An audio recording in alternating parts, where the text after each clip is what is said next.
Welcome to Ashan literature 8ാം ക്ലാസ്സിൻ്റെ English unit 1 നമ്മൾ എല്ലാ ചാപ്റ്ററും നമ്മൾ മലയാളത്തിൽ കംപ്ലീറ്റ് ആയി എക്സ്പ്ലെയിൻ ചെയ്തതാണ്. ഇനി നമുക്ക് യൂണിറ്റ് 2ലേക്ക് പോകാം. യൂണിറ്റ് 2 ആണ് വിങ്സ് ഓഫ് ഹോപ്പ്, പ്രതീക്ഷയുടെ ചിറകുകൾ. അത് തുടങ്ങുന്നത് സോറൻ കേക്കാർഡ് പറഞ്ഞ വളരെ ഫേമസ് ആയ 2 ലൈൻ വെച്ചിട്ടാണ്. Hope is a passion for what is possible. പ്രതീക്ഷ എന്നത് നടക്കാൻ സാധ്യതയുള്ള ഒരു കാര്യത്തെ പറ്റിയുള്ള ആഗ്രഹമാണ്. Confidence is a present tense of hope. Hope അഥവാ പ്രതീക്ഷ ഭാവിയെക്കുറിച്ചുള്ളതാണ് അല്ലേ, ഫ്യൂച്ചറിനെ കുറിച്ചുള്ളതാണ്. എന്നാൽ അതിൻ്റെ പ്രസന്റ് ടെൻസ് കോൺഫിഡൻസ് ആണെന്നാണ് പറയുന്നത്. ഹോപ്പിൻ്റെ ഇപ്പോഴുള്ള രൂപം ആത്മവിശ്വാസമാണ്. നമുക്കൊരു കാര്യത്തെക്കുറിച്ച് ഇപ്പോൾ നല്ല ആത്മവിശ്വാസം ഉണ്ടെങ്കിൽ മാത്രമേ ഭാവിയിൽ അതിനെക്കുറിച്ച് നമുക്ക് എന്തെങ്കിലും ഒരു പ്രതീക്ഷ ഉണ്ടാവുള്ളൂ അല്ലേ. അത് തന്നെയാണ് ഇവിടെ പറയുന്നത്. ഇവിടെ നമുക്ക് എമിലി ഡിക്കൻസൺ എഴുതിയ hope is a thing with feathers എന്ന ചെറിയൊരു പോമാണ് പഠിക്കാനുള്ളത്. പക്ഷെ അതിനു മുന്നേ നമുക്കൊരു കുഞ്ഞു സ്റ്റോറി തന്നിട്ടുണ്ട്. അതിൻ്റെ കഥ കൂടി നമുക്കൊന്ന് അറിഞ്ഞിരിക്കാം. ഞാൻ ആ കഥ ഷോർട്ടായിട്ട് നിങ്ങളോട് പറയാം. വളരെ പണ്ട് ഗ്രീക്കുകാർക്ക് ഒരു വിശ്വാസം ഉണ്ടായിരുന്നു കേട്ടോ. സിയൂസ് എന്ന് പറയുന്ന അവരുടെ ദൈവവും കൂടെ മറ്റു ദൈവങ്ങളും കൂടി ചേർന്ന് ഒരു സ്ത്രീയെ ഉണ്ടാക്കി. പാൻഡോറ എന്നായിരുന്നു അവളുടെ പേര്. ആ പാൻഡോറയുടെ കല്യാണത്തിൻ്റെ അന്ന് ഇവരെന്ത് ചെയ്തു, ഇവൾക്കൊരു ബോക്സ് കൊടുത്തു. എന്നിട്ട് പറഞ്ഞു, ഇതൊരിക്കലും തുറക്കരുത് എന്ന്. അത് തുറക്കാതിരിക്കുന്ന അത്രയും നാൾ അവൾക്ക് എന്നും സന്തോഷമായിരിക്കുമെന്ന്. എന്നാൽ പാൻഡോറയ്ക്ക് ഭയങ്കര ക്യൂരിയോസിറ്റി ആയിരുന്നു കേട്ടോ. അവൾക്ക് കൗതുകം സഹിക്കാൻ വയ്യാതെ അവൾ ആ ബോക്സ് തുറന്നു. ദൈവം മനുഷ്യന്റെ എല്ലാ മോശ സ്വഭാവങ്ങളും ആ ബോക്സിലായിരുന്നു അടച്ചു വെച്ചിരുന്നത്. അപ്പോൾ പാൻഡോറ ഈ ബോക്സ് തുറന്നതോടെ രോഗവും ദുരിതവും ദുഃഖങ്ങളും ദേഷ്യവും ദുരിതവും ഒക്കെ എന്ത് ചെയ്തു, ലോകത്ത് പടരാനായിട്ട് തുടങ്ങി. അത് കണ്ടതും പാൻഡോറ വളരെയേറെ ഭയന്നു. പെട്ടെന്ന് ആ ബോക്സ് അടച്ചു. എന്നിട്ടോ ദൈവത്തിനോടും ഈ ലോകത്തിലെ മനുഷ്യരോടും തന്നോട് ക്ഷമിക്കണമേ എന്ന് അവൾ യാചിക്കാനായിട്ട് തുടങ്ങി. അപ്പോഴേക്കും ഈ ബോക്സിൻ്റെ ഉള്ളിൽ നിന്നും പിന്നെയും ഒരു ശബ്ദം കേട്ടു കേട്ടോ. എന്തിൻ്റെ ഒരു ചിറകടി ശബ്ദമായിരുന്നു അത്. അതിൽ നിന്നും എന്തോ ഒരു ദയയുടെ വാക്കുകൾ വരുന്നതായിട്ട് അവൾക്ക് തോന്നി. അതുകൊണ്ട് അവൾ വീണ്ടും ആ ബോക്സ് തുറന്നു. ഈ ഒരു സമയത്ത് അവൾക്ക് വിഷമിക്കേണ്ടതായി വന്നില്ല. കാരണം നല്ല മനോഹരമായ ഒരു കുഞ്ഞ് ഏഞ്ചലായിരുന്നു പുറത്തേക്ക് വന്നത്. ആ ഏഞ്ചലായിരുന്നു ഹോപ്പ് അഥവാ പ്രതീക്ഷ. നമുക്ക് എന്തൊക്കെ ദുഃഖങ്ങളും ദുരിതങ്ങളും ഉണ്ടെങ്കിലും ഈ പ്രതീക്ഷ നമ്മളെ സമാധാനിപ്പിക്കാനായിട്ട് എപ്പോഴും നമ്മോടൊപ്പം ഉണ്ടായിരിക്കും. പാൻഡോറയാണ് ഈ ലോകത്തിന് മുഴുവൻ ദുരിതം കൊടുത്തതെങ്കിലും അവൾ തന്നെയാണ് ലോകത്തിന് മനോഹരമായ പ്രതീക്ഷയും നൽകിയത്. There is an expression for anything that creates A number of unexpected problems. എന്തെങ്കിലും ഒരു കാര്യത്തിൽ നമ്മൾ പ്രതീക്ഷിക്കാതെ കുറച്ച് പ്രശ്നങ്ങൾ ഉണ്ടാക്കുകയാണെങ്കിൽ നമുക്ക് അതിന് പാൻഡോറാസ് ബോക്സ് എന്ന് പറയും. Example, using social media without due care can be like opening up a Pandora's box. അനാവശ്യമായിട്ട് നമ്മൾ സോഷ്യൽ മീഡിയ യൂസ് ചെയ്തിട്ടുണ്ടെങ്കിൽ അത് പാൻഡോറയുടെ ബോക്സ് തുറക്കുന്നതിന് തുല്യമാണ് എന്ന് പറയാം. അതുകൊണ്ട് ഈ ഒരു ഫ്രേസ് നമുക്ക് സെൻറ്റൻസുകളിൽ ഉപയോഗിക്കാം. What would you do if you were Pandora? നിങ്ങൾ പാൻഡോറ ആയിരുന്നുവെങ്കിൽ നിങ്ങൾ എന്ത് ചെയ്തേനെ? Would you have open the box? നിങ്ങൾ ആ ബോക്സ് തുറക്കുമായിരിക്കുമോ? വൈ? എന്തുകൊണ്ട്? If I were Pandora I might have open the box out of curiosity just like any human would. ഞാനായിരുന്നു പാൻഡോറ എങ്കിൽ ഞാനും എന്തായാലും കൗതുകം കൊണ്ട് ആ ബോക്സ് തുറന്നേനെ, ഏതൊരു മനുഷ്യനും ചെയ്യുന്നത് പോലെ തന്നെ. Why would you think the gods placed hope in the box along with all the evils? എല്ലാ ദുരിതങ്ങളുടെ ഇടയിലും എന്തുകൊണ്ടാണ് ആ ഹോപ്പിനെയും ആ ബോക്സിലിടാൻ കാരണം? Because hope helps people stay strong even when bad things happen. മോശമായ കാര്യങ്ങൾ ചുറ്റും സംഭവിച്ചാലും ഈ പ്രതീക്ഷ എന്ന ഒരേ ഒരു കാര്യം മനുഷ്യനെ സ്ട്രോങ് ആക്കുമെന്ന് ദൈവങ്ങൾക്കറിയാം. Last question, how does hope helps in hard times? നമ്മുടെ കഷ്ടപ്പാട് നിറഞ്ഞ സമയത്തൊക്കെ നമ്മൾ എങ്ങനെ ഹോപ്പ് രക്ഷിക്കുക, സഹായിക്കുക? Hope gives us the courage to move forward even when everything feels dark or difficult. ചുറ്റും മുഴുവൻ ഇരുട്ടാണ് അല്ലെങ്കിൽ ഫുള്ള് കഷ്ടപ്പാടാണ് എന്ന് ചിന്തിക്കുന്ന ആ ഒരു സമയത്ത് പോലും നമുക്ക് മുന്നോട്ട് പോകാനുള്ള ധൈര്യം തരുന്നത് ഹോപ്പ് അഥവാ പ്രതീക്ഷയാണ്. Doesn't the story Pandora remind us the importance of hope in the face of adversity?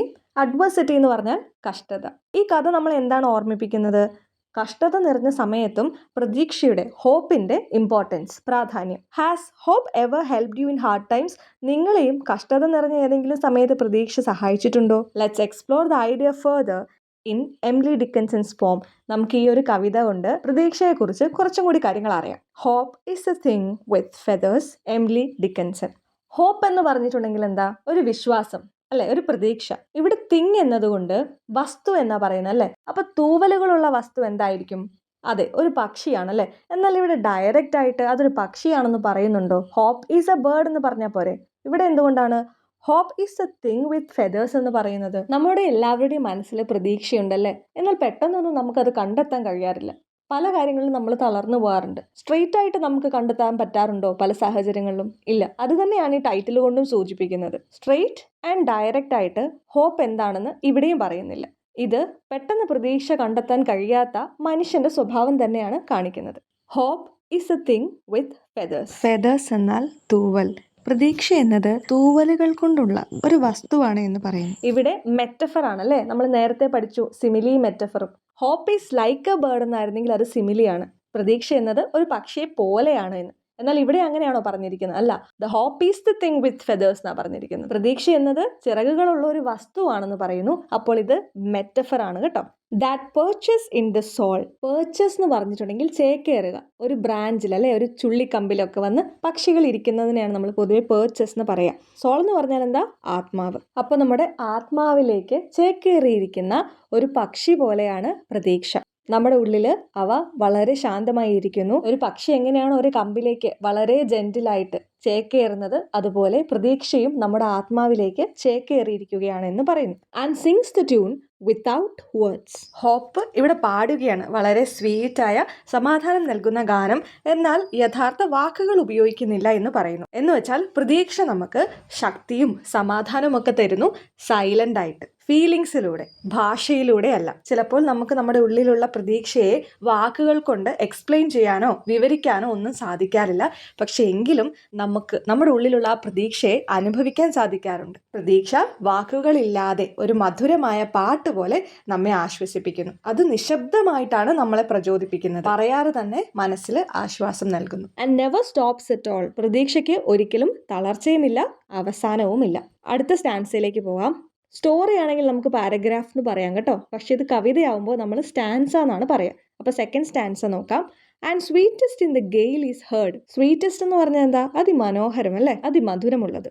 GAIL എന്നാൽ ശക്തമായ കാറ്റിനെയാണ് പറയുന്നത്. അപ്പോൾ ഈ പ്രതീക്ഷയുടെ ഗാനം നമ്മൾ നേരത്തെ പറഞ്ഞല്ലേ, വാക്കുകളില്ലാത്ത ആ മനോഹരമായ ഗാനം എന്ന് പറയുന്നത് കൊടുങ്കാറ്റിന്റെ സമയത്ത് പോലും മനോഹരമാണ് എന്ന് പറയുന്നു. എന്ന് വെച്ചാൽ എന്താ? നമ്മുടെ മനസ്സിൽ സങ്കടത്തിന്റെ കഷ്ടതകളുടെയൊക്കെ കൊടുങ്കാറ്റുണ്ടാകുന്ന സമയത്ത് വളരെ സ്വീറ്റായ മനോഹരമായൊരു പാട്ട് പോലെയാണ് നമ്മളിൽ പ്രതീക്ഷയുള്ളത്. And sore must be the storm. Sore എന്ന് പറഞ്ഞാൽ അതിശക്തം, ഇൻറ്റൻസ്. സ്റ്റോം എന്ന് പറഞ്ഞാൽ കൊടുങ്കാറ്റ്. ആ കൊടുങ്കാറ്റ് അത്ര ശക്തമായിരിക്കണം. ഇവിടെ കൊടുങ്കാറ്റ് എന്ന് പറഞ്ഞാൽ എന്താ? നമ്മുടെ പ്രശ്നങ്ങൾ അല്ലെ, നമ്മുടെ അലട്ടുന്ന കാര്യങ്ങൾ, നമ്മുടെ ട്രബിൾസ്, അതെല്ലാം അത്ര ശക്തമാണെങ്കിൽ മാത്രമേ that could abash the little bird. Abash എന്ന് പറഞ്ഞാൽ എന്താ? നിശബ്ദമാക്കുക. ഇവിടെ ലിറ്റിൽ ബേർഡ് ആരാ? പ്രതീക്ഷ. അത്രയ്ക്കും വളരെ ഇൻറ്റൻസ് ആയി എന്തെങ്കിലും ഒന്ന് സംഭവിച്ചാൽ മാത്രമേ നമ്മുടെ പ്രതീക്ഷയെ ഒന്ന് സൈലൻസ് ആക്കി നിർത്താനായിട്ട് കഴിയുകയുള്ളൂ. നമ്മുടെ ഉള്ളിലുള്ള ആ പ്രതീക്ഷയെ ഒന്ന് കുലുക്കണമെങ്കിൽ അത്രയ്ക്കും വലിയ പ്രശ്നം സംഭവിക്കണം. That kept so many warm. Warm എന്ന് പറഞ്ഞാൽ എന്താ? ചൂട് നൽകുക, സുഖം നൽകുക, സംരക്ഷണം, പ്രൊട്ടക്ഷൻ നൽകുക. സോ മെനി എല്ലാ ആളുകളും അല്ലേ. അപ്പോൾ ഈ ലോകത്തുള്ള എല്ലാ ആളുകളെയും സംരക്ഷിക്കുന്നത്, അവർക്ക് സുഖം നൽകുന്നത്, അവർക്ക് ചൂട് നൽകുന്നതൊക്കെ ഈ പ്രതീക്ഷയാണ്. അപ്പോൾ അങ്ങനെയുള്ള ആ പ്രതീക്ഷയെയാണ് ഇൻറ്റൻസ് ആയ സ്റ്റോം, അതിശക്തമായ പ്രശ്നങ്ങൾ വരുമ്പോൾ അല്ലെങ്കിൽ കൊടുങ്കാറ്റ് വരുമ്പോൾ സൈലന്റ് ആക്കുന്നത്. മൂന്നാമത്തെ സ്റ്റാൻസ് നോക്കാം.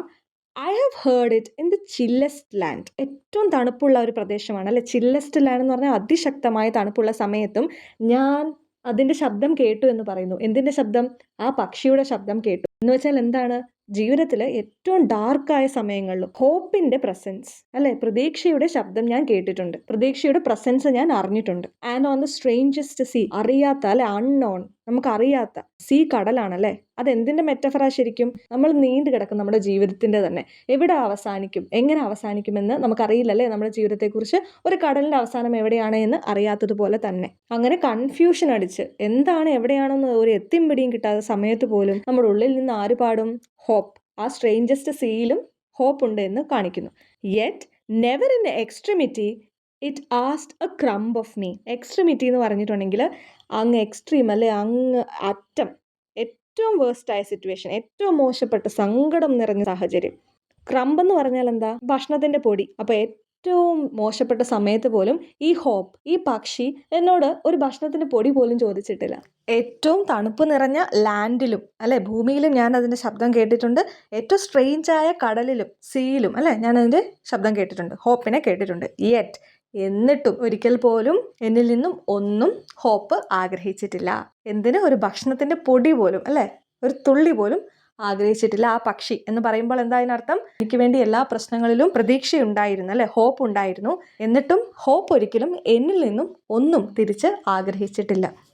ഇതിലെ എല്ലാ വാക്കുകളും സെൻറ്റൻസും ഒക്കെ എല്ലാവർക്കും മനസ്സിലായി എന്ന് വിചാരിക്കുന്നു. സ്റ്റോറിയുടെ ക്വസ്റ്റ്യൻ ആൻസർ എഴുതിയാൽ ഇതിന് തൊട്ട് മുൻപിലുള്ള അതല്ലാതെ നമുക്ക് കവിതയുടെ ക്വസ്റ്റ്യൻ ആൻസർ ഉണ്ട്, ആക്ടിവിറ്റീസും ഉണ്ട്. അത് രണ്ടുമായിട്ട് അടുത്ത വീഡിയോയിൽ കാണാം. താങ്ക്